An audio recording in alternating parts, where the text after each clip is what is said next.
जय हिंद। आज की वीडियो में हम बात करेंगे गणित में स्थानीय मान और जातीय मान के बारे में। इससे पहले हम आपको बताएंगे कि संख्या किसे कहते हैं।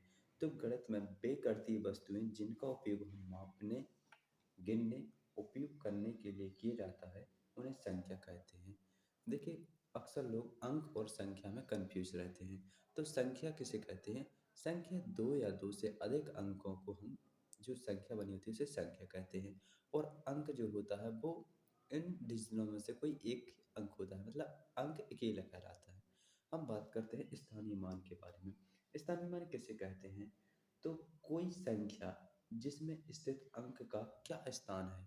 ठीक है, कोई संख्या है जिसमें, जैसे कोई एक संख्या है, इसमें स्थित अंक का क्या स्थान है, उसे हम स्थानीय मान कहते हैं। जैसे कि एक संख्या लिखी है 53,421। इसमें आपसे पूछा जाएगा कि भाई इसमें तीन का स्थानीय मान क्या है, चार का स्थानीय मान क्या है, या फिर दो का स्थानीय मान क्या है। तो ये जिस स्थान पे होती है उस स्थान से गुणा करके इनका स्थानीय मान निकाला जाता है। जैसे कि कोई संख्या है, उदाहरण के लिए 322। ठीक है, इसमें आपसे पूछा जाएगा कि तीन का स्थानीय मान क्या है। तो ये जो है इकाई, दहाई, सैकड़ा, इनकी सैकड़ा के स्थान पर है। तो 3 × 100, सैकड़ा मतलब 100, इकाई, दहाई, सैकड़ा। तो इनका स्थानीय मान हो जाएगा 300। इसमें पूछा जाए कि दो का स्थानीय मान क्या है, तो 2 × 1 दहाई। ठीक है, ये इस वाले दो का पूछा गया अभी। तो ये 10 के स्थान पर है, तो 10, तो इसका स्थानीय मान हो जाएगा 20। इसी प्रकार आपसे पूछा गया है कि 53,421 में 5 का स्थानीय मान क्या है। तो 21 स्थान पर है 5, इकाई, दहाई, सैकड़ा, हजार, 10,000। तो 5 का गुणा कर देंगे हम 10,000 में, तो इसका स्थानीय मान हो जाएगा 50,000। इसी प्रकार से 3 का स्थानीय मान पूछा गया है।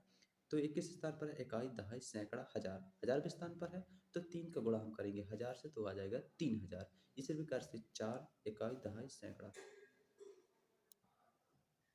4 सैकड़े के स्थान पर है, तो 4 का गुणा हम 100 से करेंगे तो 400 आ जाएगा। ठीक है, ये इस प्रकार से हम स्थानीय मान निकालते हैं। जैसे कि आपके लिए मैं एक संख्या दे रहा हूँ। ये कोई संख्या है 32,421 में 4 का स्थानीय मान क्या है। तो इकाई, दहाई, सैकड़ा, 4 का स्थानीय मान निकालना है, सैकड़े के स्थान पर है मतलब 100 से गुणा, तो इसका स्थानीय मान हो जाएगा 400। आप डायरेक्ट भी कर सकते हैं कि इसमें 32,421 में दो के स्थानीय मान क्या है, इकाई, दहाई, सैकड़ा, हजार, हजार भी स्थान पर है, तो इस तरह का स्थानीय मान हो जाएगा 2,000। तीन का पूछते, इकाई, दहाई, सैकड़ा, हजार, 10,000, तो इसका स्थानीय मान होता है 30,000। अब हम बात करते हैं जातीय मान के बारे में। जातीय मान किसे कहते हैं? किसी संख्या के उस अंक का जो वास्तविक मान होता है ना, उसी को हम जातीय मान कहते हैं। जैसे एक संख्या है 80,756। ठीक है, इसमें पूछा गया है कि 8 का जातीय मान क्या है। तो 8 का जातीय मान 8 ही रहेगा।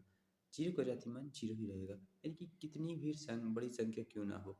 ठीक है, ये उसी अंक को हम, जिस अंक का पूछा जाता है उसी अंक को हम जातीय मान कहते हैं। इसमें आपसे पूछा जाएगा 4 का जातीय मान क्या है, तो 4 ही रहेगा। 2 का जातीय मान क्या है, तो 2 ही रहेगा। इसी प्रकार ये संख्या है, इसमें पूछा गया है 8 का जातीय मान क्या है, तो 8 ही रहेगा। 0 का जातीय मान 0 रहेगा। 7 का जातीय मान 7 ही रहेगा। 5 का जातीय मान 5 ही रहेगा। अगर स्थानीय मान पूछा होता 7